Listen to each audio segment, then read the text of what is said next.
Kumusta kamo karon diha mga higala migsoon sa atong friends sa Facebook live streaming. Kami na usab nag-welcome kaninyo sa inyong pagpaminaw nining atong 1 week na series na guluhan dalan sa kinabuhing dayon. Ako nagalaom nga sa inyong pagpaminaw ni ini nga series kamo makaangkon og giya, makaangkon kamo paglaom sa inyong kinabuhi. Samtang kamo nagahimo sa pagsubay na ng mga matuod nga dalan nga mao si Kristo. Ninintak na may higala migsoon. Ako nagahimos pagpasalamat sa inyong kanunay nga pag uban ka namo alang sa paghinang panahon sa atong buhi nga Ginoo. Apan sa di pa tamo ato sa unahan, ato unang pasalamatan ang atong mga sponsors nining atong ginahimo nga Stewardship Online Evangelistic Seminar.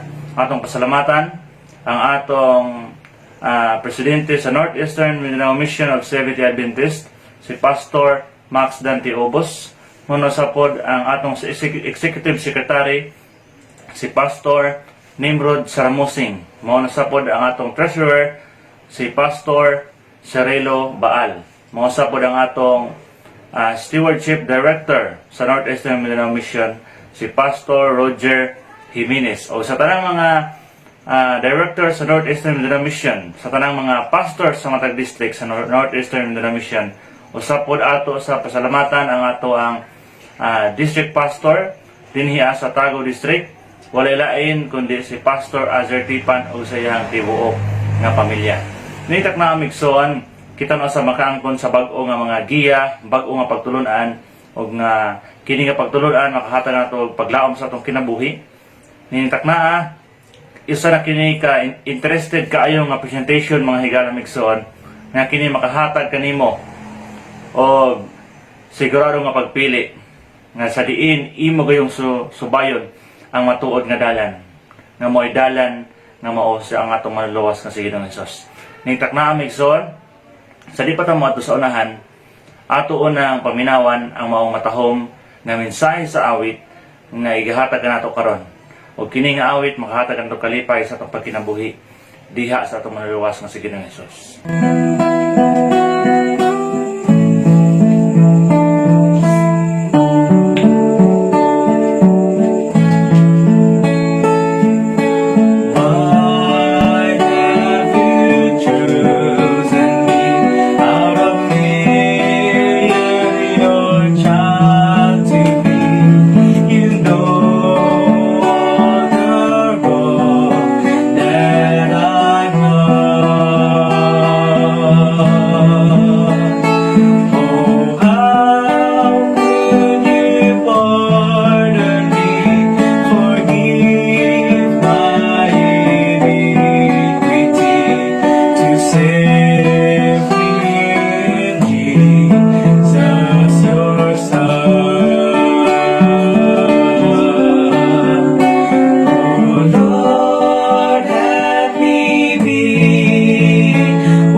what you want me to be. Your words I will strive to obey. My life now I give, for you I will live and walk by your side all the way. And walk by your side all the way.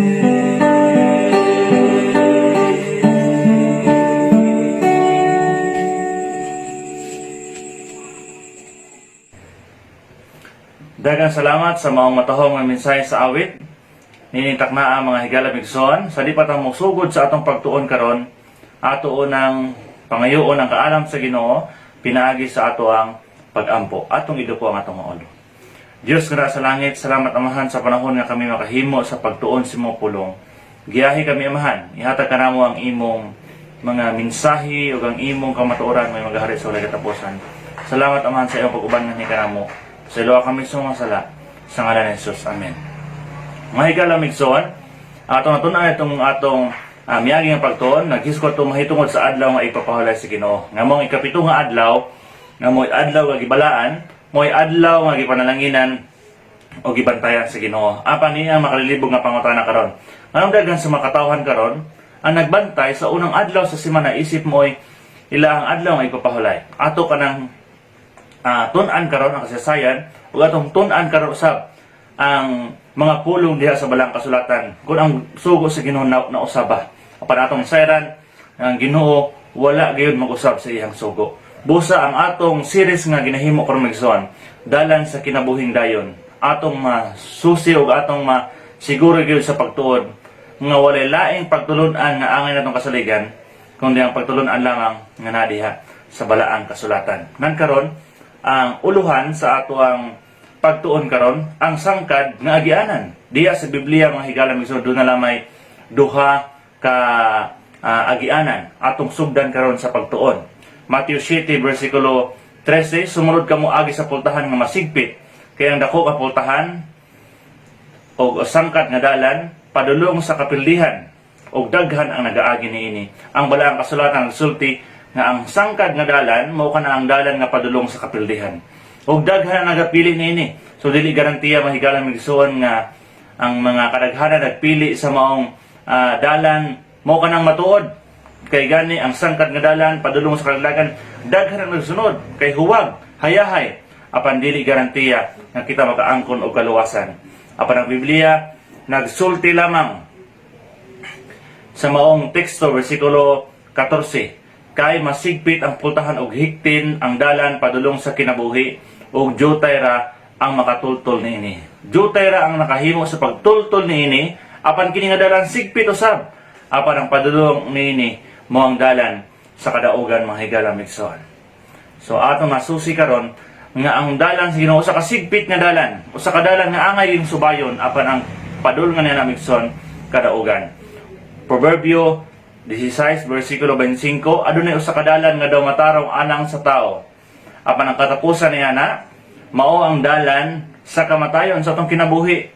Kung kita maghimo sa atong kinaugalingon lamang nga pagpili, kung ang atong pagpili nakabase lamang sa atong pagtandi sa ubang mga tao nga pagpili, mahimo kita nga padulong ni anang dalan nga kapildihan. Ang Biblia nag-ingon nga alang sa tao ang iyang pagpili usahay iyang ibase sa iyang kaugalingon o niya ng pagbase sa iyang kaugalingon ang dalan nga posible niya mapili para kaniya matarong apan sa atubangan sa Ginoo usa ka nakadalan sa kamatayon o dalan sa kapilian. Ang atong pagpili karon wa tay laing basihan migsoon kundi ang pulong sa Ginoo o ang iyahang mando nga atong himuon ang pagpili nga maoy kinatibuk-an nga kamatuoran o pagtulunan sa atong buhi nga Dios nga sa Ginoong Hesus. Kung unsa ang gikinabuhi ni Ginoong Hesus migsoon, mo'y atong pilion kay kana mao ang matuod nga dalan. Juan 14 versikulo 5, si Tomas miingon kaniya, Ginoo, unsaon man namo pagkatultol sa dalan? Nang utara si Tomas, unsaon man namo pagtultol sa mong dalan? Ang tubag sa mong Ginoong Hesus, siya mao ang matuod nga dalan. O atong nasayran karon nga wala nilaing sundo na to sa atong kinabuhi sa pag subay sa mong matuod nga dalan. Si Ginoong Hesus lamang ang nagagiya o nagauna sa atong pagpili kanunay. Nan karon sumala sa atong matun-an atong niagi nga atong pagtuon, ang Ginoo dunay silyo ngadto siyang makatawhan. Duna siya ay gipili nga adlaw ilahanan sa iyang mga katawhan. Og mao kana ang adlaw nga ipapahulay sa matag semana. Og mao kana ang ikapitong adlaw sa semana nga mawang Sabado. Isip adlaw og balaang ipapahulay ngadto sa atong Dios. Isip timaan nganhi kanato nga iya kitang mga katawhan. Ezekiel 20 versikulo 12. Nagkanayon, labot pa usab gihatag ko kanila ang akong mga adlaw ay ipapahulay. Aron mahimong usa ka timaan sa taliwala kanako o kanila, aron sila makaila nga ako mao si Jehova nga ilang Dios. O ginitak na amig sun atong natun-an nga ang Ginoo naghatag og ilhanan, naghatag og timailhan, nga ang pag-ila nato sa atong Dios pinaagi sa pagbantay o pagbalaan sa iyahang adlaw nga ipapahulay. Og balaan na ang akong mga adlaw nga ipapahulay. Kay kini mahimong usa ka timaan sa taliwala kaninyo, aron kamo makaila nga ako mao si Jehova nga inyong Dios. Ang pag-ila sa iyang pagkamagbubuhat, sa iyang pagka-Dios, sa iyang pagkamagahom, pinaagi sa paghinumdum, pagbantay o pagdawat ng iyang timaan adlaw ipapahulay nganhi sa atong kinabuhi. Nan karon nausab ka na sa ikaupat nga sugo sa balaang kasulatan nga naghisgot sa paghinumdum pagbalaan sa mga ikapito ka adlaw. Ang makalilibog nga pangutana mao kini atong paghisgutan karon nga ang makalilibog nga pangutana. Ang Biblia nag-endorso, nagpadayag lamang sa balaang nga adlaw ipapahulay, ikapitong adlaw sa semana, ikaupat nga sugo sa napulo ka sugo. Apan ang mga katawhan karon, ang dakong makalilibog nga pangutana nganong minilyon ang nagbantay sa adlaw Domingo. Nganong daghan sa mga katawhan karon nga nag-angkon nga silang matuod nga pagtulunan, naghimo sa pagtudlo sa Biblia, apan wala maghimo sa pagbantay ni anang maong gisugo sa Ginoo nga ikapitong adlaw, ikaupat nga sugo. Og daghan sa mga katawhan karon, minilyon sa mga katawhan karon nagbantay sa unang adlaw sa semana nga dili mo'y gisugo sa balaang kasulatan. Usa ka makalilibog nga pangutana nganhi sa atong matag usa kinabuhi mga higala migsoon. Apan iining takna atong ablihan atong hona pinagi sa pagtawang sa Ginoo sa Belang Espiritu Santo. Atong dawaton unsay kamatuoran sa Biblia, tugutan atong nga kini mo ay mutuhop sa atong kinabuhi ug atong tugutan ang pagsusi sa kasaysayan ug sa mga pulong, mga teksto diha sa Biblia ug unsay tibuok nga kamatuoran. Kung giusaba sa Ginoo ang iyang sugo o wala, og iya bang bilin ang adlaw nga ipapahulay. Isip mo o gihapon ang pagbantay sa adlaw nga ipapahulay sa matag semana. Nan atong sugdan sa pagtuki karon. Ang kaaway wala malipay nga makatawhan sa Dios nagbantay sa iyang sugo. Gani iya kining tuyo sa pagbungkag niini o sa pagwala niini mo kana ang tuyo sa maong kaaway. Nan karon ang pangutana, kinsa man ang nag-usab sa ipapahulay sumala sa Biblia? Dili ang Dios. Ang tubag, dili ang Dios. Malakias 3 versikulo 6, ako mao ang Ginoo ug dili ako mausab. Ang Ginoo wala siya mag-usab sa iyang mga pulong, ni sa iyang sugo, ni sa napulo ka sugo wala mag-usab ang Ginoo. Ni sa iyang masaad wala mapakyas ang Ginoo. Tungod kay siya ang Ginoo nga dili mag-usab sa iyang mga pulong. Salmo 89:34, dili ko pagarapason ang akong tugon, ni pagailisdan ang mga butang nga migula sa akong ngabil. Kinsa man ang nag-usab sa ipapahulay sumala sa Biblia? Kinsa man ang nag-usab nining adlaw ang ipapahulay? Ang tubag dili pod si Jesus, dili si Ginoong Hesus may nag-usab sa adlaw ipapahulay. Kay gani sa samtang napas siya sa kalibutan, siya naghimo sa pagbantay niini og iya kining gihimo nga kanang kabahin sa iyang pagkinabuhi. Atong padayonon sa pagbasa Hebrehanon 13:8, si Jesus mao sa gihapon, kagahapon o karon og hangtod sa kaangturan. Tungod kay ang atong manluwas sa Ginoong Hesus Dios man, pareha sila og kinaiya sa Dios Amahan. Sila walay pagkausap, walay pagkapakyas, walay pagkabalhin sa ilahang mga pulong. Lucas 4:16 mo kanang teksto nga nagpasabot nga si Ginoong Hesus nagbantay gayod sa mga tinudanon sa adlaw nga ipapahulay. Nagkanayon og siya miabot didto sa Nazaret, diin didto siya magtubo og sumala sa iyang nabatasan. Siya misulod sa sinagoga sa adlaw nga igpapahulay mitindog aron sa pagbasa. Ang atong buhi nga Dios Ginoong Hesus naghimo sa pagbantay sa madudaanon niini nga adlaw nga ipapahulay. O iya kining nabatasan na sa pagbantay. Sa matag adlaw nga ipapahulay, naa siya sulod sa sinagoga, sulod simbahan, naghimo sa pagbasa sa pulong sa propesya ug nagatudlo sa mensahe sa Dios. Kinsa man ang nag-usab sa adlaw nga ipapahulay sumala sa Biblia. Ang tubag dili ang mga tinunan, dili usab ang mga apostoles. Gani human si Ginoong Hesus mikayag ngadto sa langit, panahon nga sila nana sa pagbuhat sa pagmensahe, sa matag adlaw nga ipapahulay sila nagahimo sa paabot sa mga pulong sa Dios ngadto sa mga katawhan nga andam maminaw.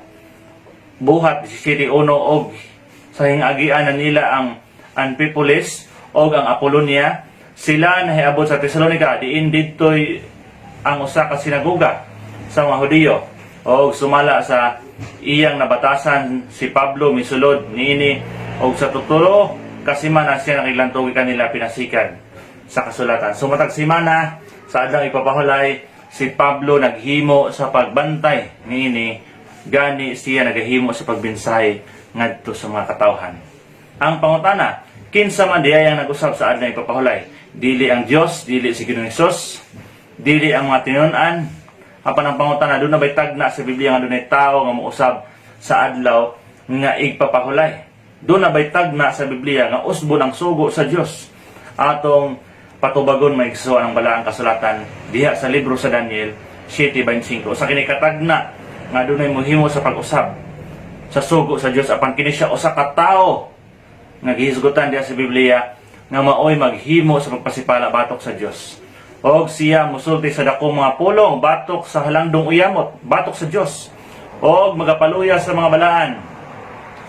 Og halangdong uyamot, og siya magahuna-huna, og siya magahuna-huna usab sa pangapanahon, sa pag-usab sa mga panahon, og sa mga kasuguan, og sila igahatag sa ilang kamot hangtod sa usa ka panahon, og sa panahon, og sa katunga sa panahon. Ato natun-an mga higala migsoon nga doon na day tagna sa balaang kasulatan. Usa ka tawo nga muusab sa kasuguan o sa kapanahonan. Ang sugo diya sa balaang kasulatan diya sa napulo kasugo nga naghisgot sa kapanahonan, naghisgot sa mong adlaw, wala lain. Mao ang ikaw pag nasugo adlaw ipapahulay. Siya muusab sa pag batok sa Dios sa pag-usab sa iyang sugo. O kini siya magahimo sa pagluya, pagpaluya sa mga balaan.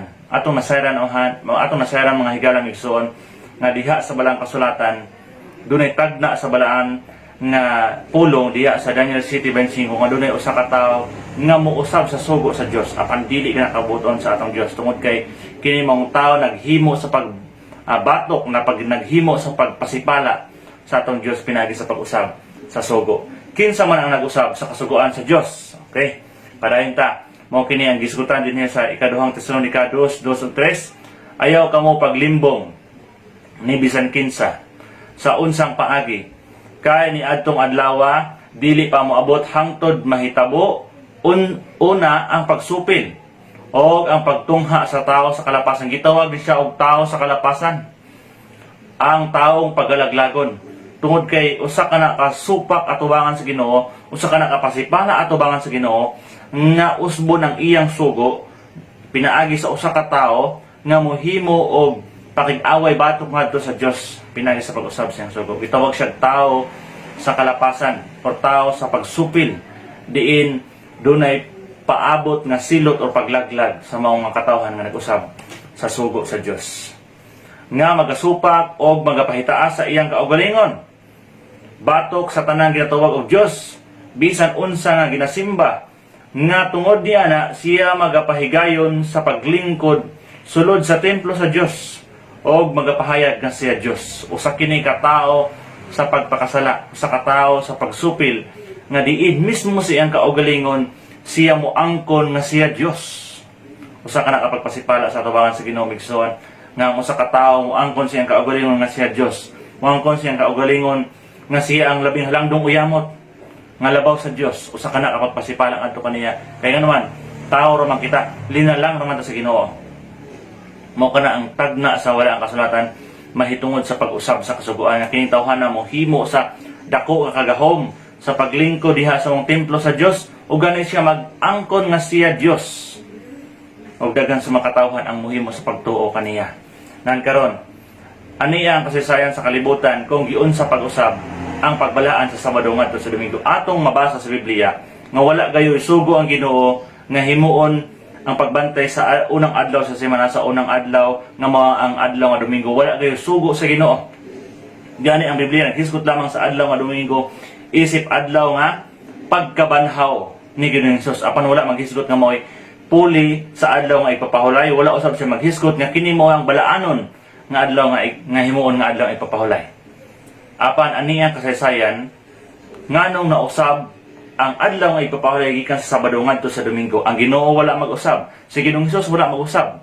Ang mga tanan wala mag-usab. Apan dunay gitawag tao sa pagpakasala, tao sa paglapas nga naghimo pagsupak batok sa Dios o ang iyang maong paghimo o pagbuhat ang pag-usab sa sugo sa Dios nga isip usa kadako nga sala pasipala ngadto sa atubangan sa atong Dios.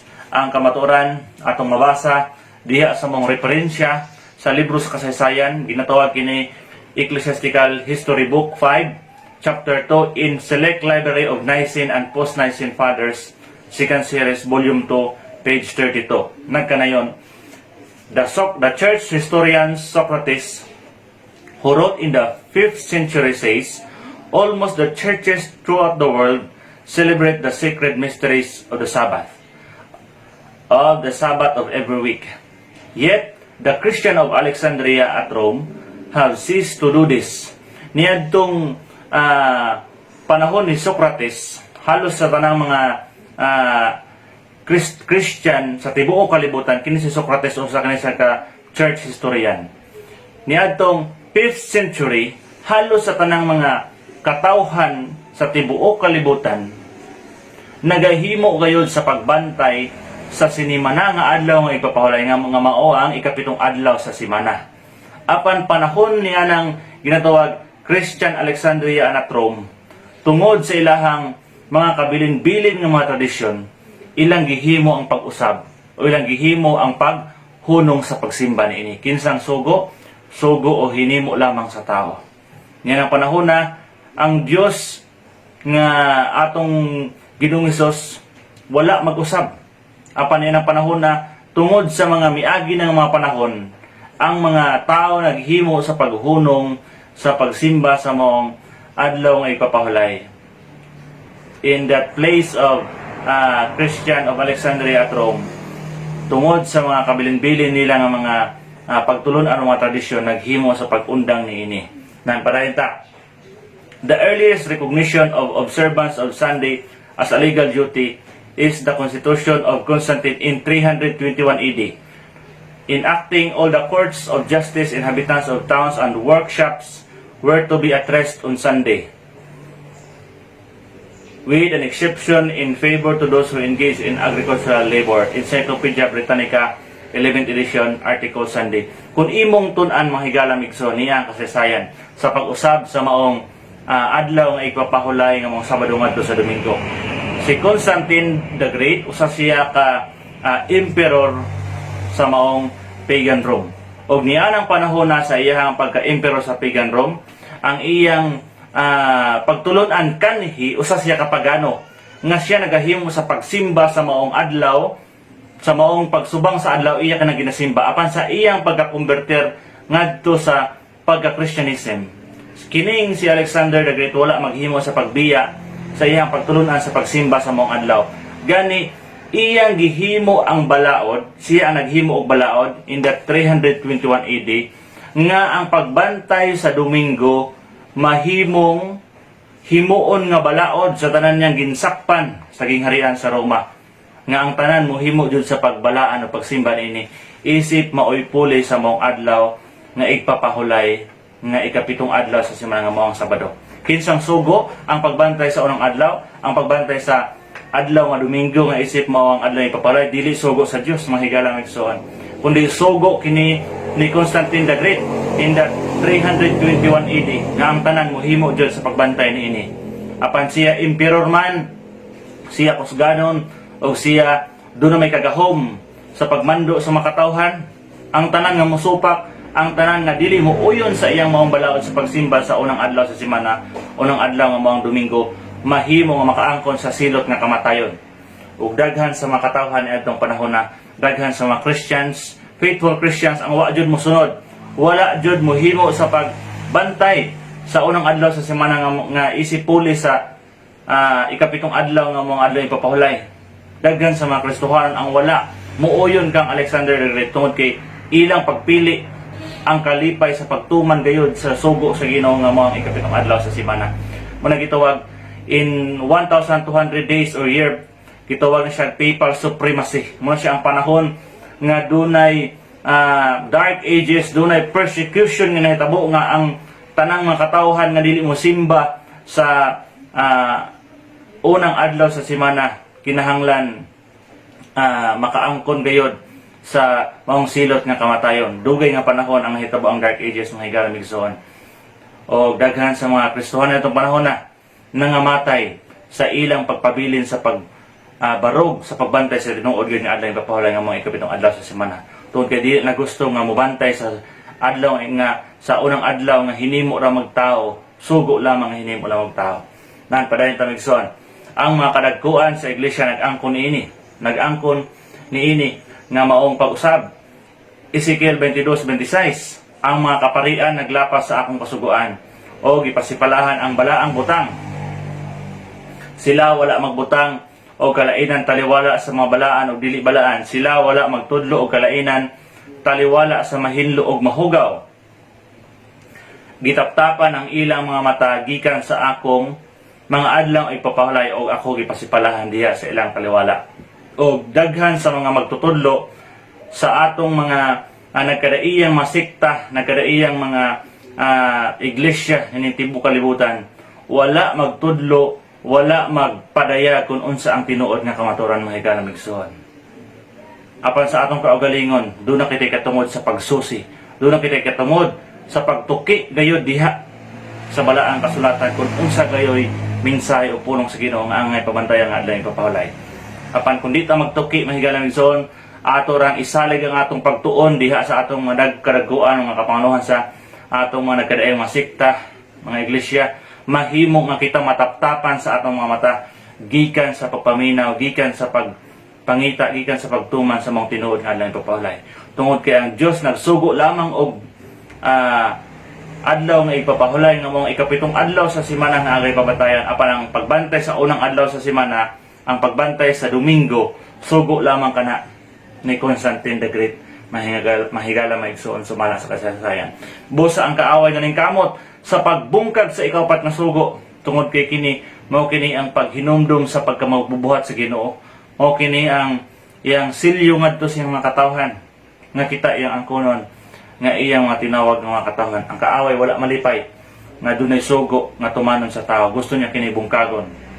Kini maong dugang referensya mga higala migsoon, mao kini ang ginatawag nga libro The Convert of Catechism of Catholic Doctrine. Mo napo diri ang kamaturan migsoon, napo diri ang dugang nga pagpahayag, no, nga ang maong mga pulong atong mabasa diri no, kini nga libro usa kini ka libro sinulat ni Reverend Peter Geierman, no, The Convert of Catechism of Catholic Doctrine. Usa kini ka question and answer nga libro o atong tun-an karon kon ila bang giangkon ang pag-usab gayud gikan sa adlaw nga igpapahulay ngadto sa unang adlaw nga maoy sugo lamang sa tao nga angay pagabantayan. Nan aton padayonon migsoon. The Converts of Catechism,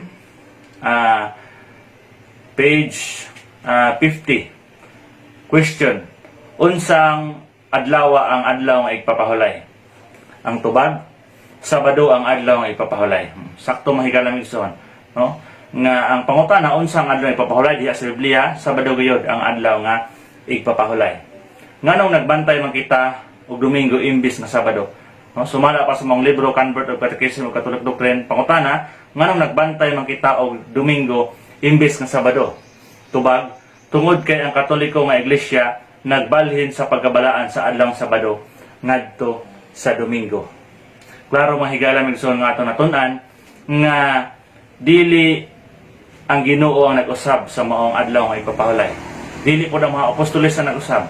Dili pod si Ginoong Hesus ang nag-usab sa maong adlaw ipapahulay. Tungod kay gusto niya nga kining adlaw ipapahulay bantayan gyud sa mga katawhan.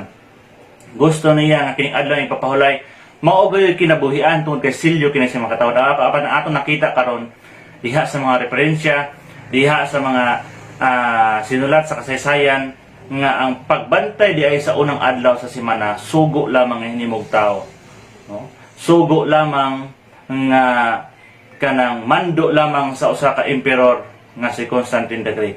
Gani kung atong tun-an migsuon diha sa mga referensya o diha sa mga sinulat, ato nang masusi kung unsa ang tinuod nga pagtulon-an sa Ginoo nga babasa gyud diha sa balaang kasulatan.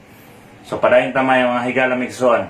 Faith of Our Fathers, Cardinal James Gibbon, New York, 1917. Usa kini ka Cardinal kini si James Gibbon, mga higala migsuon sa iyang libro nga Faith of Our Fathers, page 89. Atong padayon sa pagbasa. Mahimong basahon nimo ang Biblia gikan sa Genesis ngadto sa pinadiyag. Apan dili ikaw mga kaplag bisan usa lang kalinya nga nagpamatuod sa pagbalaan sa adlaw Domingo. Wa jud kay mabasa mga higala migsuon nga sugo sa Ginoo ang unang adlaw sa semana nga angay pagbantayan. Tungod kay sugo ra kana ni Constantine the Great 321 AD. Og atong natun-an karon nga bisan imong basahon ang Genesis ngadto sa pinadiyag, wala kay mabasa nga balaanon himuong igpapahulay, himuong puli ang Domingo sa maong adlaw papahulay giusab sa Ginoo, wala kay mabasa mahigara mga igsoon. Page 89, Faith of Our Fathers. Ang Biblia nagduso ra sa reliyoso nga pagbantay sa adlaw Sabado, ang adlaw nga kita Katoliko wala magbalaan o magbantay. Ato natun-an maigsoon nga ang Biblia naghimo ra jud sa pagduso, naghimo ra jud sa pagbalaan, naghimo ra jud sa pag hatag sa giya nga ang angay pagbantayan nga adlaw ipapahulay mao rin ang adlaw nga ipapahulay nga ikapitong adlaw sa semana. O atong nasayran karon nga doon na lang may duha ka dalan nga angay pagasundan. Higpit nga gamay lamang ang nagahimo sa pag tultol niini, apan doon na po'y huwag. Daghan ang nagasulod niini, minilyon ang nagabantay niini, apan ang padulong niini kayaglagan o padulong sa kapildihan.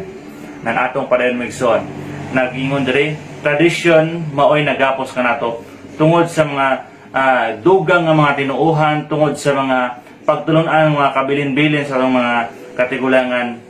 Wala kita nakahimo sa pag susi daw kita nagapos daw ang atong mga naratapan pinaagi sa pagbantay sa mga matuod nga alay papahulay. Tungod kay wa man pud ta nagtuki, wa man pud ta nangita sa kamatuoran. Apan yung taknamig so napaabot diha kaninyo kung unsa gid ang tinuod nga pagpili, sugo ba sa Dios o sugo sa tao. Apan para kanato atong pilion ang sugo sa Dios kay kita nahigugma man kaniya. Mateo 15 bersikulo 8, kini matawhana nagapasinungog kanako pinagi silang mga ngabil apan halayo kanako ang ilang mga kasing-kasing. Sangit kawang lamang ang ilang pagsimba kanako sa ilang pagpanudlo, ilang gipakadoktrina ang kalagdaan nga hinimo lamang tao. Kung atong sundon ang mga sugo, ang kalagdaan, ang mga doktrina nga hinimo lamang tao, bisan ang atong pagsimba ato bangan sa Ginoo, kawang lawang ang atong pagpasinungog sa iya pinaagi lamang sa mga ngabil apan halayo diay ang atong kasing-kasing sa Ginoo. Mas atong himuon ang pagpili nga pagpili nga nagahatag pagpahimot sa Ginoo labi na sa pagbantay sa iyang ikaw patmasugo sa iyang adlaw nga ipapahulay nga maoy timaan sa iyang makatawhan. Ni ay mensahe ang Ginoo mahigala migsoon sa atong kinabuhi karon. Unsay awhag sa tanang tao sa kalibutan, ni ay awhag sa Ginoo migsoon. Alang kanato mao kini ang atong himuon nga basihan sa atong pagpili mahigala migsoon. Pinadiyag 18:4 unya ndarungog ko ang tingog ikan sa langit nga nagaingon, gumawa kamo kaniya mga tao ko aron dili kamo makaapil sa iyang kasalanan aron dili ka mo makaambi sa iyang mga ampak. Gusto sa Ginoo migson nga kita mo pili sa tiunay nga pagpili. Gusto sa Ginoo nga kita mo himo sa pagpili nga dunay kasiguruhan. Gusto sa Ginoo nga kita mo mugawas niya ng pagtulon-an nga hinimo lamang og tao, pagtulon-an nga dili iya sa Ginoo. Kay kung kita magpadayon sa pagpili niya ng dalan nga huwag, niya ng dalan nga padulong sa kapilihan, makaapil kita sa maong silot, makaapil kita sa maong hampak o maong kaning silot sa Ginoo ngadto sa makatawhan nga wala magtagad sa iyang mapulong o sa iyang kasuguan. Mas atong pilion ang Ginoo, atong pilion ang Biblia kaysa sa mga tradisyon nining kalibutan. Ang atong pagpili mingson, unsa man ang atong giya? Biblia ba o tradisyon? Apan atong pilion mingson ang Biblia. Proverbio 16:5 nga ang usahay ang kining atong kaugalingon, kining atong pagkatawhan mo pili sa atong kinaugalingon nga desisyon. Apan kana nga pagpili, usa ka na kapagpili nga padulong lamang ngadto sa karaglagan. Pili ang Ginoo, pili ang Dios nga may mugiya sa imong kinabuhi. Kinsa man ang imong agalon? Si Jesus ba or ang mga tao o ang mga katawhan nga naghimo og dili tinuod nga pagtulunan? Kinsa man ang imong pagpili migson? Kinsa man ang imong sundon? Ang mga sugo nga hinimo lamang tao o ang sugo sa Dios nga mao'y tag-iya sa imong kinabuhi?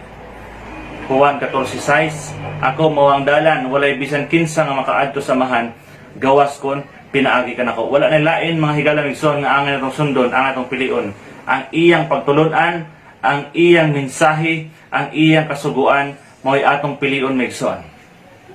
Kay siya mo ang matuod nga dalan padulong ngadto sa amahan. Siya mo ang Ginoo nga magiya nga ni kanato. Na kanato migson karon ang pagpili. Biblia ba o tradisyon? Balaod ba sa Dios o tawhanong pagpagwalaod?